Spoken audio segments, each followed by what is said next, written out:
Vamos abrir a Bíblia em duas passagens, né? Hoje é culto de ensinamento, então a gente vai refletir em diversos textos.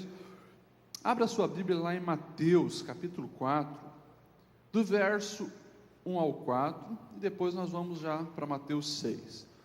A gente vai dar continuidade àquelas reflexões que nós temos feito sobre reaprender, né? A não esvaziar, né, daquilo que a gente às vezes recebe, não serve para muita coisa, para deixar o Senhor colocar a maneira dele, né? A gente embasou essa série de mensagens quando Jesus falou, né, que não se coloca vinho novo em odres velhos, né, e não se coloca remendo de pano novo em vestes velhas, porque o remendo vai encolher, vai rasgar e vai se perder, o odre na fermentação também vai rachar e o vinho vai se perder. Jesus queria dizer justamente que a gente precisa, né, tirar algumas coisas que a gente aprendeu e reaprender com ele, a maneira dele, os ensinamentos dele. Então vamos lá em Mateus capítulo 4, do verso 1 ao 4, nós vamos falar hoje sobre reaprender a jejuar, reaprendendo a jejuar. Mateus 4, os irmãos acharam, amém? Diz assim: então Jesus foi levado pelo Espírito ao deserto, para ser tentado pelo diabo. Depois de jejuar 40 dias e 40 noites, teve fome. O tentador aproximou-se dele e disse: se és o Filho de Deus, manda que estas pedras se transformem em pães. Jesus respondeu: está escrito, nem só de pão verá o homem, mas de toda palavra que procede da boca de Deus. Vamos lá em Mateus capítulo 6, 2 capítulos à frente, um outro ensino de Jesus a respeito do jejum, versículo 16 ao 18, Mateus 6, do versículo 16 ao 18, diz assim: quando jejuarem, não mostrem uma aparência triste como os hipócritas, pois eles mudam a aparência do rosto, a fim de que os outros vejam que eles estão jejuando. Eu lhes digo verdadeiramente que eles já receberam a sua plena recompensa. Ao jejuar, arrume o cabelo, lave o rosto, para que não pareça aos outros que você está jejuando, mas apenas ao seu Pai, que vem em secreto. E seu Pai que está no céu, vem em secreto, o recompensará. Amém? Vamos orar. Senhor Deus, obrigado, Pai, pela Tua palavra, obrigado pelos Teus exemplos, obrigado, Senhor, por essa noite podermos aqui refletir nos Teus ensinos. Fala conosco, nos ensina, Senhor, a agir da maneira que Tu deseja, nos ensina, Senhor, os Teus preceitos. Fala conosco, nossos corações estão abertos para receber a Tua palavra. Amém e amém. Que ele está sentado, meu irmão, minha irmã. Bom, quando nós falamos do jejum, nós talvez falamos de um assunto mal compreendido dentro da igreja, talvez um dos assuntos mais mal compreendido pela igreja, e consequentemente também é um dos assuntos, né, menos colocado em prática pela igreja contemporânea. Hoje as pessoas assim, você não vê com tanta frequência colocarem o jejum como um foco, um objetivo da sua vida, da sua espiritualidade. E é claro, nós vemos em tempos, justamente por essa má compreensão, de extremos, né? Eu identifico dos nossos dias hoje pelo menos dois extremos: aqueles que abrem mão do jejum e consequentemente, né, justamente por má interpretação bíblica, pega alguns versículos isolados, e esses versículos são para ele o resumo de uma doutrina a respeito daquele assunto. Por exemplo, você vê quando os discípulos de João Batista chegam para Jesus e perguntam: Senhor, por que nós jejuamos, né? Os homens da lei, os fariseus, né, eles jejuam, todos jejuam, mas os teus discípulos não jejuam. E daí o Senhor, né, vai dizer: olha, enquanto o noivo está com ele, não é necessário jejuar. Alguns pegam esse versículo para dizer: está vendo? Nós não precisamos jejuar, nós somos discípulos de Jesus, não precisamos jejuar. Alguns outros pegam a passagem lá de Isaías 58, que é uma passagem maravilhosa, né? E lá você vai ver uma resposta de Deus falando do verdadeiro jejum, porque o povo na época de Isaías, né, praticavam o jejum, se abstinham-se de alimentos, e chegavam para Deus e questionavam: Senhor, tu não está vendo que nós estamos aqui jejuando? Daí o Senhor vai falar para eles: sim, mas vocês esquecem que o verdadeiro jejum é vocês cuidarem do órfão, da viúva, é vocês respeitarem os servos, porque eles jejuavam, mas ao mesmo tempo não deixavam que a fé deles fosse fortalecida, que a imagem do Senhor fosse refletida na vida deles, era uma casca de aparência, e eles continuavam desprezando o órfão, a viúva, roubando, matando, brigando, fazendo tudo errado, mas achavam que jejuar salvava todas as coisas. Por isso o Senhor lá em Isaías fala através de Isaías aquela mensagem: olha, o jejum que eu quero ver na vida de vocês, o resultado é ação social, é amor por vidas. E daí alguns também pegam esse texto: está vendo? O verdadeiro jejum é isso, é apenas amar, então não precisa jejuar, não precisa se abster de alimento e assim por diante. E outros, é claro, já vão para um outro extremo. Tem aqueles que não jejuam hoje, alegando isso, e tem aqueles que jejuam, e muitas vezes sem propósito nenhum. Às vezes pega texto isolado, como o de Filipenses 3:18, quando Paulo está falando de alguns desviados, e ele diz que o Deus deles era o estômago, justamente pelo pecado de gula e assim por diante. Alguns pegam isso e dizem: olha, está vendo? Nós precisamos viver em jejum, é praticamente um dia sim, um dia não, a gente tem que estar jejuando tal, e alguns acabam criticando, porque o povo hoje está comendo demais, porque comida também pode se tornar um Deus, e assim por diante. E se esquece, claro, que quem inventou o alimento foi Deus. Quem inventou todas essas dádivas alimentícias foi Deus. Então nós precisamos voltar a um equilíbrio e olhar para o que a Bíblia nos ensina a respeito de Jesus, a respeito do jejum, e o exemplo de Jesus que ele nos dá sobre esse assunto, o jejuar. Nós lemos dois textos aqui. No primeiro texto, se a gente olhar todo o contexto, nós estamos vendo o exemplo de Jesus. Jesus mesmo foi exemplo de alguém que jejuou, e é claro, Jesus jejuou de uma maneira muito intensa, muito radical, 40 dias e 40 noites. Nós vemos Jesus ser batizado, nós vemos Deus falando: este é o meu filho amado em quem tenho prazer. Nós vemos a pomba descer como símbolo do revestimento do Espírito Santo, e Jesus é levado pelo Espírito ao deserto, e lá ele jejua 40 dias e jejua 40 noites. Esse é o contexto do primeiro texto que nós lemos. No segundo texto, nós já vemos então Jesus dar início ao seu ministério, chamar algumas pessoas, uma multidão já começa a seguir, ouvir o ensinamento de Jesus, e nós temos ali no capítulo 5 de Mateus, o Sermão do Monte, que é aquele resumão inicial de tudo que Jesus queria transmitir para o povo.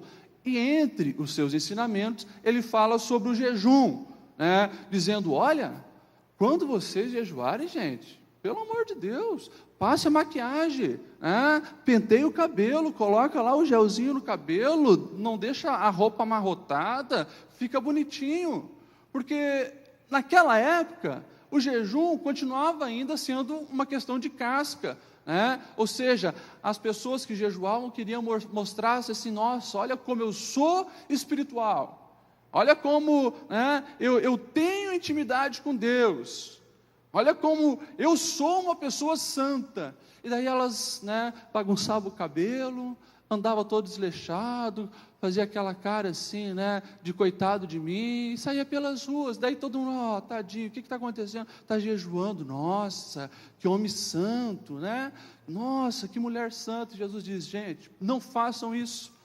Essas pessoas já receberam a sua glória, mas quando jejuarem, deixe que o Pai do céu está vendo vocês em secreto. Tem que ser assim. Então Jesus já começa a dar alguns ensinamentos a respeito do jejum. E a primeira coisa que fica bem clara aqui é que nós não devemos jejuar para que os homens vejam. Nós devemos jejuar para nós sermos lapidados e para que o Senhor veja as intenções do nosso coração.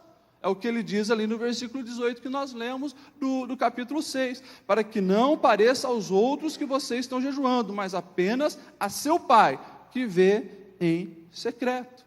E a mesma resposta que o Senhor vai lá dar em Zacarias, quando o povo estava jejuando e pergunta: Deus, tu não está vendo, Deus, que nós estamos jejuando? Daí Zacarias, capítulo 7, versículo 4, o Senhor vai responder o seguinte: pergunte a todo o povo e aos sacerdotes, quando vocês jejuaram no 5º e no 7º mês durante os últimos 70 anos, foi de fato para mim que jejuaram? Pergunta do Senhor, porque o povo queria aparentar para os outros que estava jejuando. Então, irmãos, nós não devemos jejuar para impressionar ninguém, para medirmos nível de espiritualidade com ninguém. Nós jejuamos para quê? Nós jejuamos para o Senhor, para que Ele veja a sinceridade do nosso coração, e nós jejuamos para que nós mesmos venhamos ser beneficiados, a ponto de termos a nossa fé fortalecida. E aqui, claro, a gente entra na pergunta: por que jejuamos?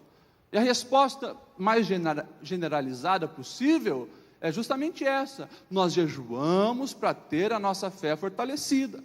E se você pegar os exemplos, você vai ver diversos. Por exemplo, a prova do amor, o nosso amor por Deus.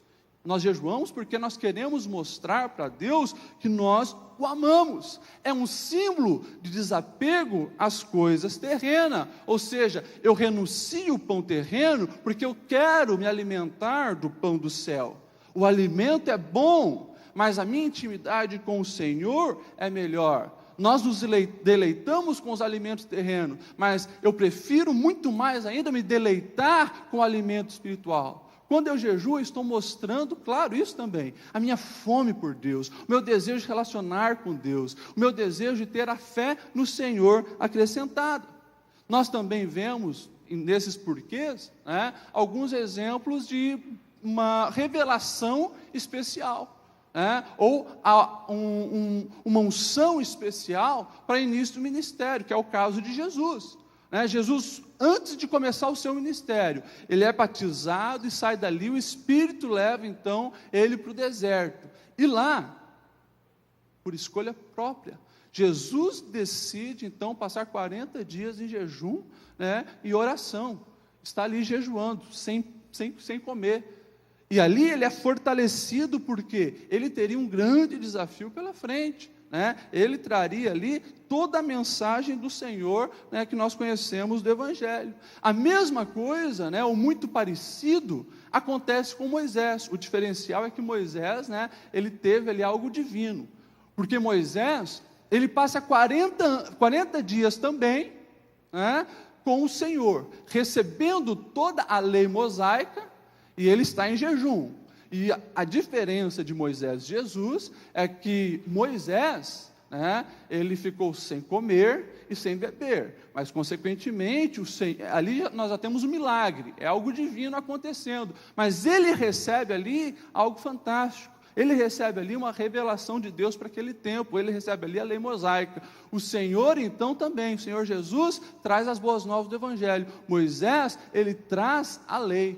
E nós temos uma outra figura, que também ficou 40 dias sem comer, que é justamente o profeta Elias, também com uma intervenção divina, porque o anjo vem, alimenta Elias, e ele anda, e ele é sustentado 40 dias com aquela porção que ele teve. Ou seja, nós vemos as 4 principais revelações: a lei, os profetas, o Evangelho, embasado no momento de jejum bem intenso, que é os exemplos que nós temos de maior período, 40 dias. Então, irmãos, nós jejuamos também para receber coisas especiais de Deus. Nós jejuamos para ter também poder espiritual. Tudo isso, claro, atrelado à nossa fé, ao fortalecimento da fé.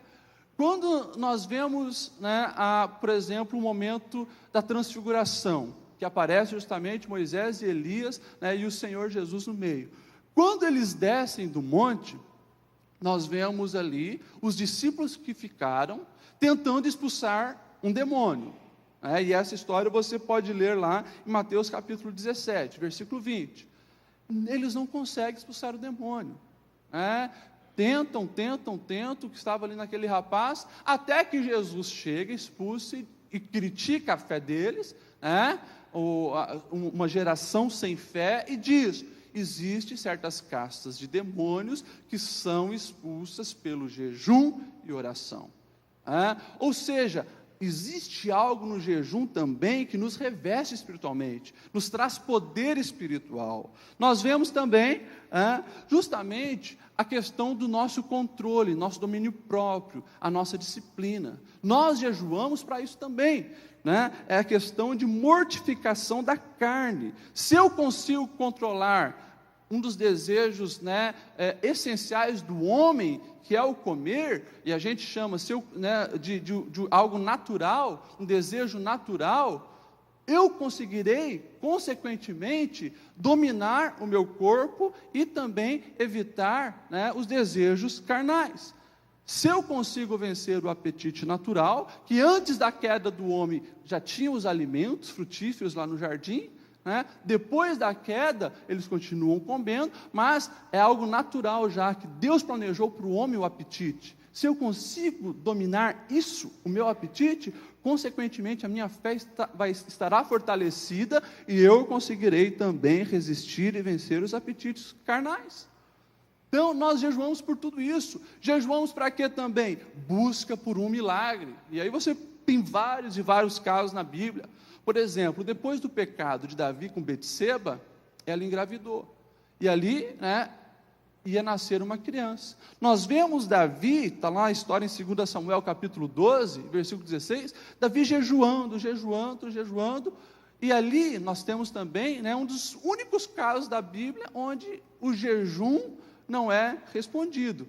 Claro, era fruto do pecado, Deus tinha algo para ensinar ali para Davi, mas ali ele estava jejuando à espera de um milagre, que nesse caso, com uma grande exceção, não acontece. Mas nós vemos o rei Josafá jejuando, quando, por exemplo, os exércitos amonitas, os moabitas se juntam para vir derrotar o rei Josafá, ele clama a Deus, convoca um jejum e o Senhor livra o inimigo. Nós vemos Esther proclamando o jejum, quando Amã intenta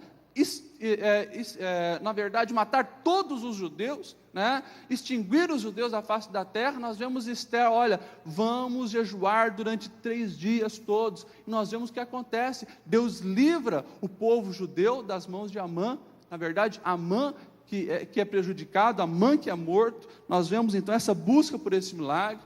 Você vai ver Ana, na presença do Senhor, clamando e jejuando em favor de um filho. Nós vemos lá na frente, em Lucas, capítulo 2, a profetisa Ana, que não sabia do templo, e o verso diz, que ela estava sempre ali em jejum, esperando ver a salvação de Israel.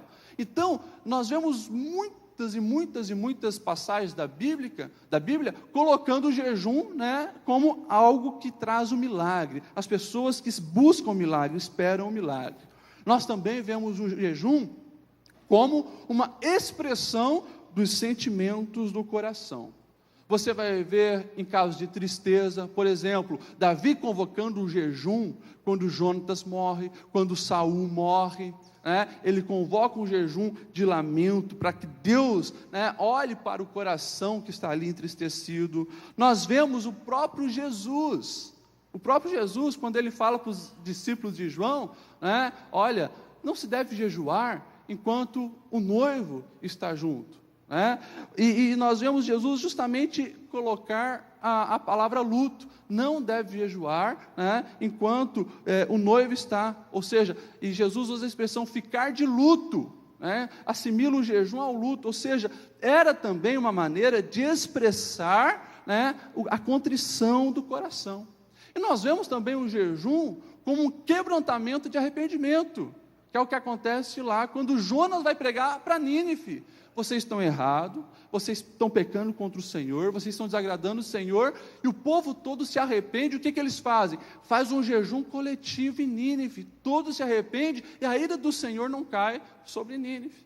Então, quando nós olhamos essa pergunta, por que devemos jejuar, meus irmãos? São muitas e muitas as respostas. Mas nós precisamos entender isso, que nós devemos jejuar.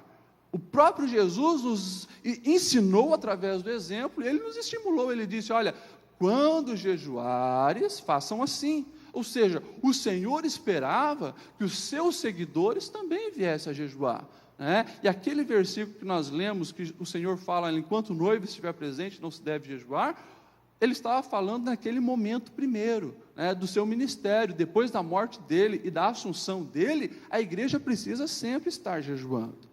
Então, irmãos, o jejum, ele é um dever da igreja. O jejum é algo que o Senhor espera de nós, para que a nossa fé seja fortalecida. E quem teve já a experiência do jejum sabe disso. Como a nossa fé é fortalecida através do jejum, o nosso amor pelo Senhor, a nossa fé no poder da oração, a nossa fé no agir do Senhor, a nossa fé que o milagre vai acontecer, tudo isso é fortalecido, tudo isso acontece através do jejum com o fortalecimento da nossa fé.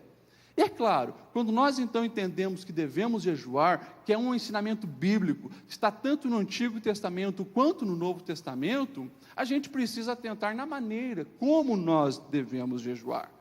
Primeira coisa que a gente precisa saber, claro, é que o jejuar, irmãos, não é uma dieta. Às vezes as pessoas estão meio gordinhas, parecido comigo assim, elas falam, eu preciso tanto jejuar. Não, eu preciso de dieta. Jejum é outra coisa. As pessoas às vezes confundem isso. Irmãos, nós não devemos jejuar tentando fazer uma dieta. Separe as coisas. Porque o jejum, ele é muito mais intenso. O jejum envolve guerra espiritual. O jejum é a tua fé, é o teu lado espiritual que está ali em jogo. A dieta é diferente. Dieta, você vai no nutricionista, ele vai te orientar certinho o que você deve comer, o que não deve comer, o que você deve fazer. Então, nós não devemos confundir isso.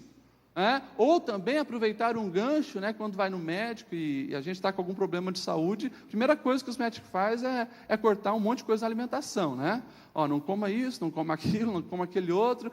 Daí alguns aproveitam, a deixa que o médico colocou ali e diz, eu vou fazer jejum desses alimentos. Irmãos, isso não é jejum. Jejum envolve sacrifício, envolve renúncia, envolve renunciar àquilo que é o essencial.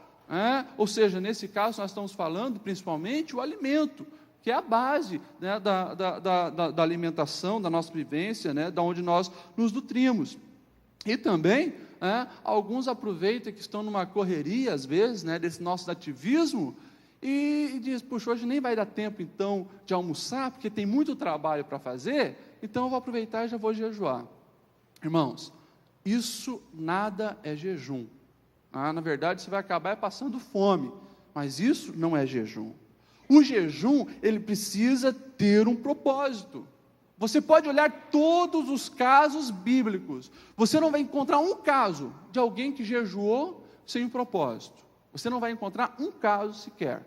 E você vai ver todos os jejuns ligados justamente com essa relação com Deus, vida com Deus, fortalecimento de fé, ou como o próprio Senhor falou, os fariseus queriam se mostrar santos. E é claro, quando nós olhamos na Bíblia, tem até um caso engraçado a respeito do jejum. É a serpente Jezabel, ou mulher terrível. Ela sabia tanto que o jejum era algo tão sagrado, que quando ela arma para cima de Nabote, que o Acabe, o marido dela, um rei bobão, olha para a vinha de Nabote, deseja aquela vinha, só que Nabote não quer vender para ele, então ele volta frustrado, e Jezabel diz, o que você está aí de cabeça baixa, triste? Porque eu queria tanto a vinha de Nabote. Deixa comigo, eu vou resolver isso para você. Olha só o que a serpente Jezabel faz, ela convoca um jejum para o povo de Israel, para mostrar assim, nós vamos fazer um negócio muito sagrado aqui. Ela convoca um jejum para o povo de Israel, coloca um Nabote lá, e ela já diz, arruma as 2 testemunhas aí, para dizer que ele afrontou Deus, e daí nós matamos ele. E foi isso que aconteceu, mas ela usou o próprio fato da palavra jejum, do consenso que as pessoas entendiam sobre jejum, que era algo sagrado, para fazer as suas mazelas. Mas até nisso tinha um propósito.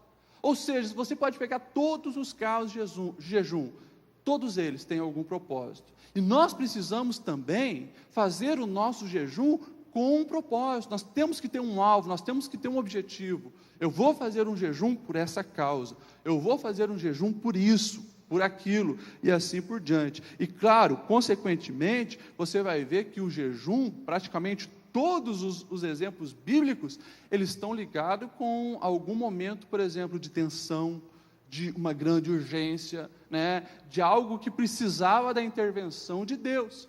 Todos os casos de jejum envolvem isso. Tá? Então, irmãos, jejum, na maneira certa de fazer, precisa ter um propósito. Como também fazer o jejum de maneira certa, nós precisamos entender, irmãos, que o jejum está relacionado com Deus, como eu falei, ou seja, é uma busca por mais de Deus, e para que a minha fé seja fortalecida. Então, eu preciso jejuar justamente naquele dia onde eu vou ter disponibilidade de estar envolvido com o Senhor. Eu não posso, por exemplo, jejuar no dia onde mais eu vou trabalhar, no dia que, onde o ativismo vai estar ali presente, tal, vou fazer, não vai ter tempo para o Senhor, de nada adianta.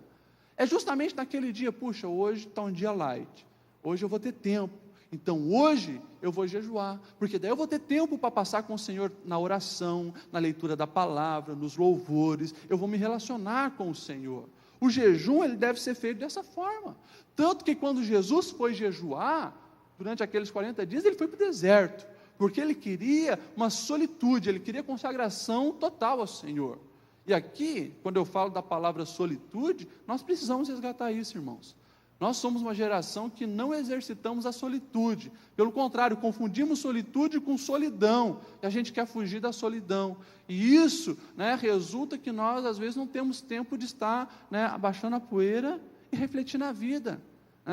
Quando a gente não está com pessoas fisicamente, a gente vai para a internet, a gente vai para o Facebook, porque eu preciso estar em contato o tempo todo com alguém. Irmãos, isso às vezes é muito prejudicial. Nós precisamos estar em contato com as pessoas, com certeza, mas nós precisamos, às vezes, abrir mão das pessoas. Nós precisamos estar em nossa solitude, olhando o que está acontecendo na minha vida, como está a minha vida espiritual, e também tirar um tempo com Deus. Nós precisamos disso. O jejum, ele deve ser feito nesses dias, meus irmãos, justamente nos dias onde eu posso fazer os meus exercícios espirituais. Eu posso fazer uma sondagem no meu coração. Esse é o dia certo de jejuar. Tá? Também, o jejum, ele deve ser feito com discrição. É o que o Senhor coloca aqui. Nesse exemplo, olha, gente, nada de aparência abatida, nada de cabelo despenteado, pelo contrário, vai levando uma vida normal, viva normalmente. Se por acaso, é claro que isso aqui não é uma lei de medo e persa, se por acaso alguém te convidar para almoçar naquele dia que você está jejuando, você fala, meu irmão, hoje não, hoje eu estou em jejum, mas você não precisa sair para os outros aí, mostrando que está em jejum, tentando fazer aquela aparência de homem espiritual e assim por diante. E Jesus, ele deixa bem claro que os fariseus faziam assim. E quando a gente olha também lá o exemplo de Lucas capítulo 18, quando chega um publicano e um fariseu, para estarem ali diante do Senhor, trazendo a sua oferta, e buscarem ali agradar ao Senhor, você vai ver que o publicano, coitado, chega de cabeça baixa, dizendo, Senhor, eu não sou nada, não sou ninguém, nem merecia estar aqui. Já o fariseu não, ainda bem que eu não sou que nem aquele publicano, e ele usa o jejum, porque eu jejuo 2 vezes por semana. Gente, jejum não é nada disso. Jejum precisa ser feito de discrição. E claro, quando nós falamos de como fazer o jejum, a maneira de Deus, a maneira bíblica, precisamos entender as maneiras que nós temos como exemplo de jejum. Existe o jejum típico, que é o que a maioria fez aqui nas leituras bíblicas que nós citamos, que é a abstinência de alimento, geralmente alimento sólido. Abstinência de alimento sólido, eu vou deixar de comer, continuo bebendo água, mas eu me abstenho de alimento sólido, comida. Existe então o jejum daí total, esse sim, daí se abstém de água e de comida, que foi o que Moisés, enquanto estava recebendo a revelação da lei mosaica fez, né? Na verdade, o Senhor ali supria as necessidades deles, porque você sabe que, logicamente, né, pela medicina, não tem como uma pessoa ficar 40 dias sem ingerir água.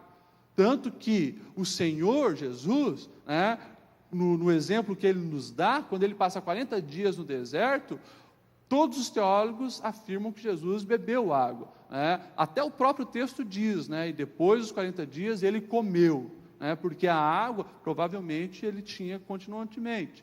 Então, esse é um jejum total, de se abster de água e de comida. Paulo, quando ele é, né, interceptado pelo Senhor lá no caminho, né, de Damasco, ele fica 3 dias, né, em jejum. Ele estava fazendo esse jejum também, era jejum de água e jejum de comida. Mas, irmãos, esse é um jejum que precisa ser feito com muito cuidado, né, com muito cuidado para não ter também outros danos. Jejum total, onde se abstém também de água, né. O bom é que fique pelo menos um dia, né, se for fazer esse jejum total.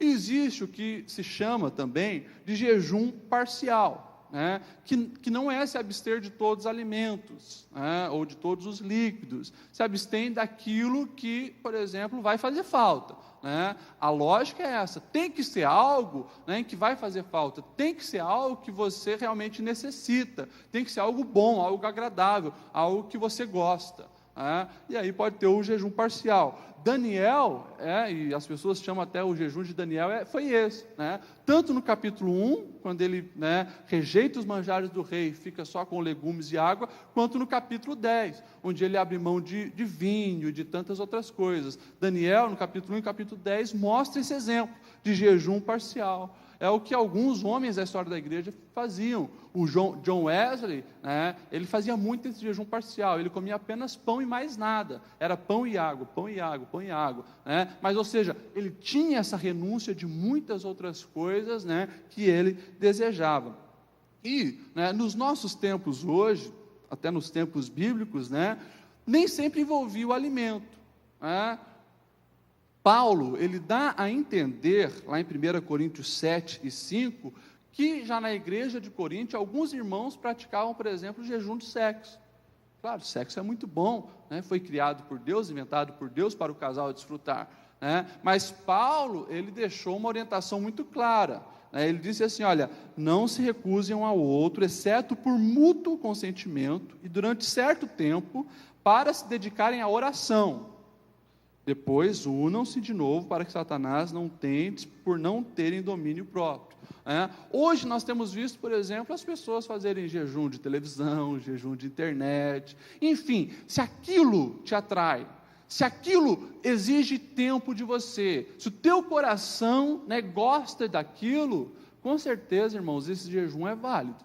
Tá? Se você vai passar por uma renúncia, e o tempo que você gastaria naquilo, você vai gastar no Senhor, com o Senhor, certamente esse jejum é válido, tá? Então, irmãos, quando nós fazemos essas perguntas, como eu devo jejuar, precisamos prestar atenção nos ensinamentos bíblicos, né?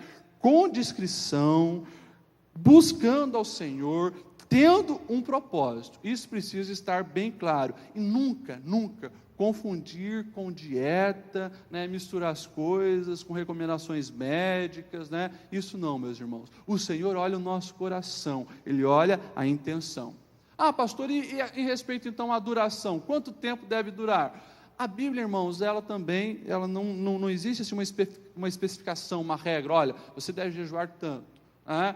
A maioria dos exemplos mostram que o jejum era de 1 a 2 dias, a maioria dos exemplos, né? Mas nós vamos ver, por exemplo, o jejum de 3 dias, como eu citei o caso de Esther, né? A rainha Esther convocou um jejum coletivo de 3 dias.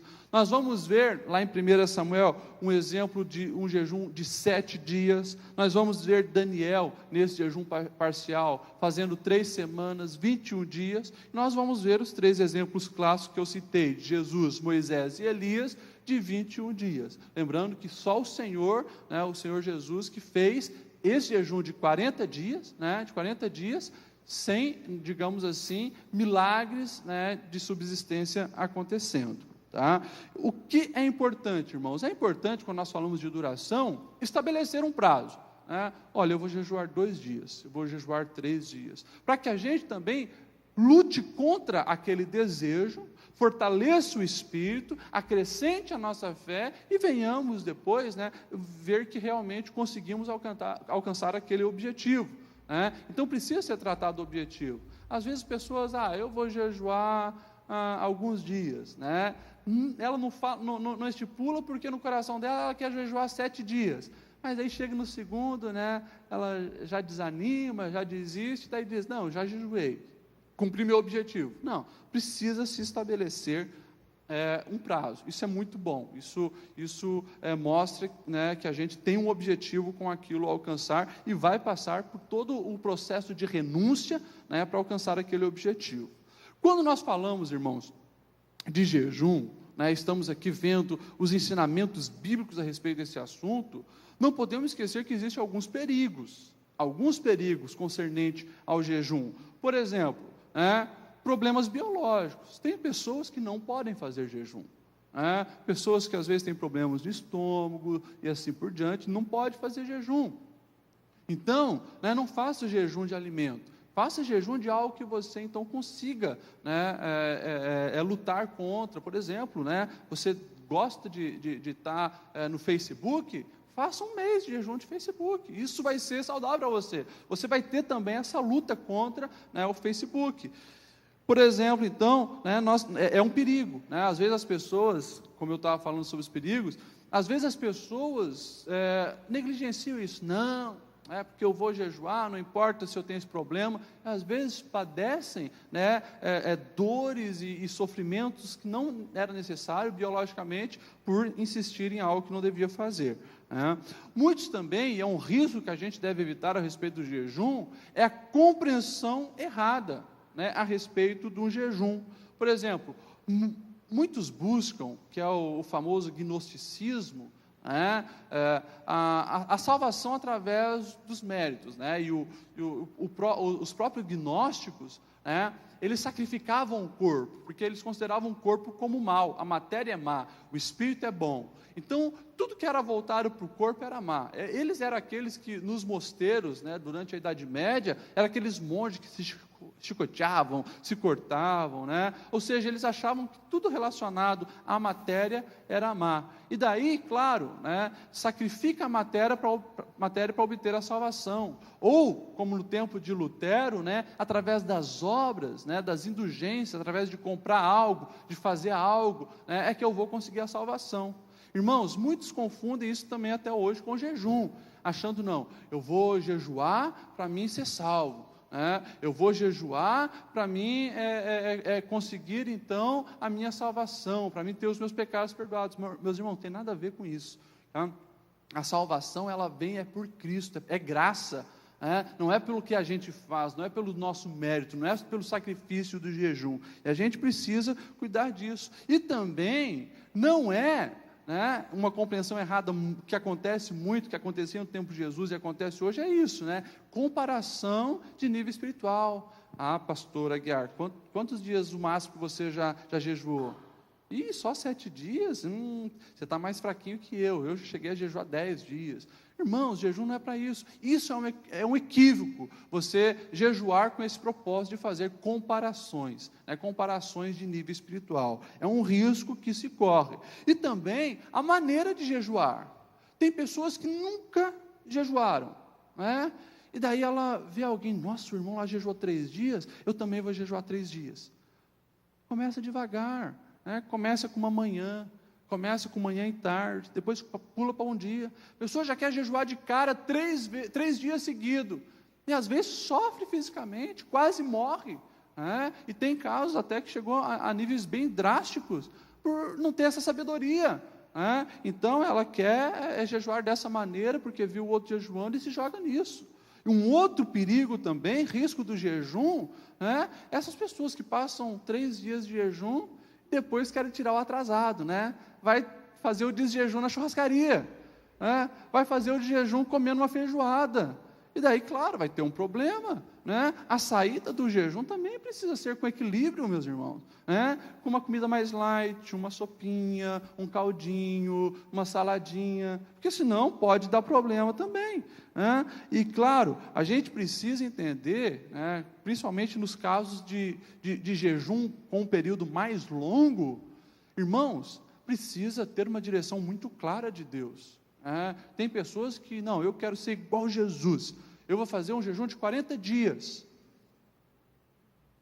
A gente não pode esquecer que quem levou o Senhor Jesus para o deserto foi o Espírito, ou seja, era uma direção divina, né? E às vezes a pessoa, por querer fazer pelas suas próprias forças, entra nessa e acaba aí se prejudicando por causa disso. Então, são alguns perigos que envolvem também a prática do jejum, que nós precisamos reaprender, meus irmãos, para fazer da maneira certa, a maneira que agrada o Senhor. Para finalizar, é importante a gente lembrar dos resultados do jejum.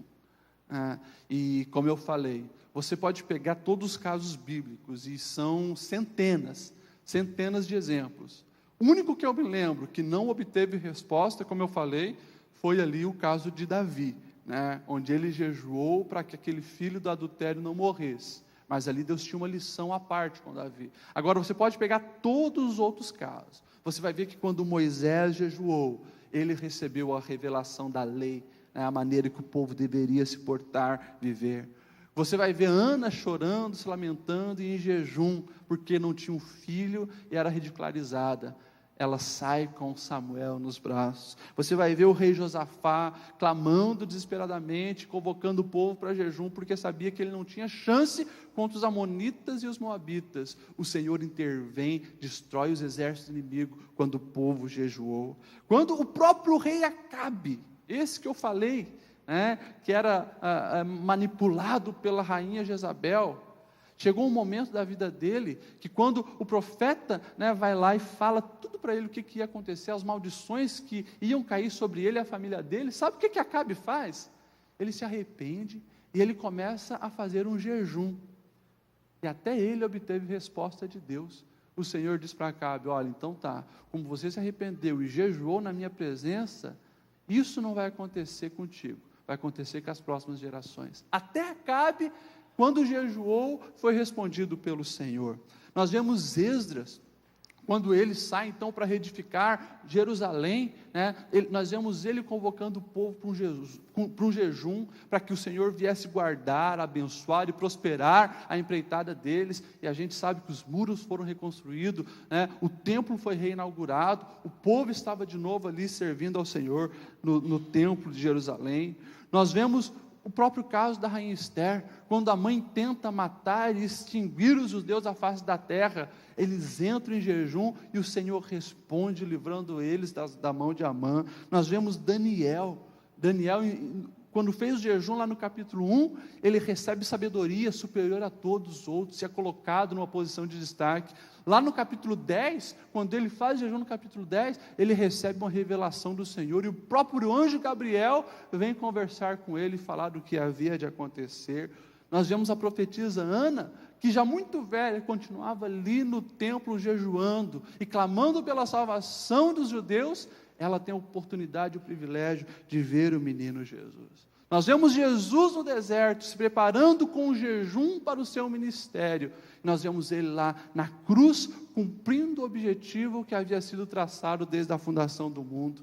Nós vemos Paulo em jejum, e depois ele se tornando o apóstolo dos gentios, que fez uma diferença, uma revolução no mundo cristão da época. Nós vemos a igreja de Antioquia, lá no capítulo 3 de Atos, eles jejuam, e ali, a partir daquilo ali, ele sente a necessidade de mandar Paulo e Barnabé para as nações, e acontece ali as viagens missionárias. Ou seja, quando nós olhamos para a Bíblia, meus irmãos, nós vemos o jejum, não tem como você não ser estimulado a também jejuar, porque quando nós jejuamos, nós temos respostas do Senhor. Quando nós jejuamos, a nossa fé é fortalecida, e a igreja cristã, ela recebe uma arma especial através do jejum.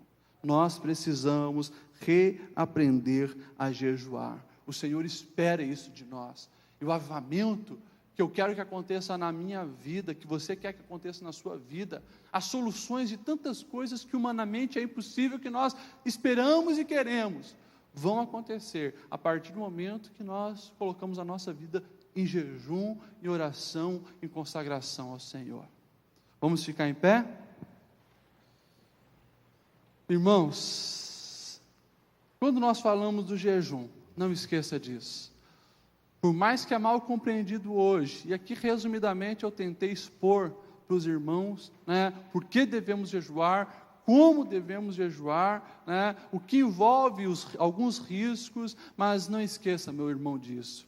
O Senhor espera que nós venhamos a jejuar, e muitas vezes o resultado que nós temos a expectativa que aconteça na nossa vida, está faltando aí um momento de jejum, um momento de renunciar àquilo que parece que é essencial, e a gente descobre que a gente precisa fortalecer a nossa fé, porque o essencial na vida é se relacionar com Deus, o essencial na vida é ter realmente a nossa intimidade com Deus ali de pé, intensa, viva, amém? Vamos dobrar o joelho, conversar com o mestre aí uns 8, 10 minutos, amém?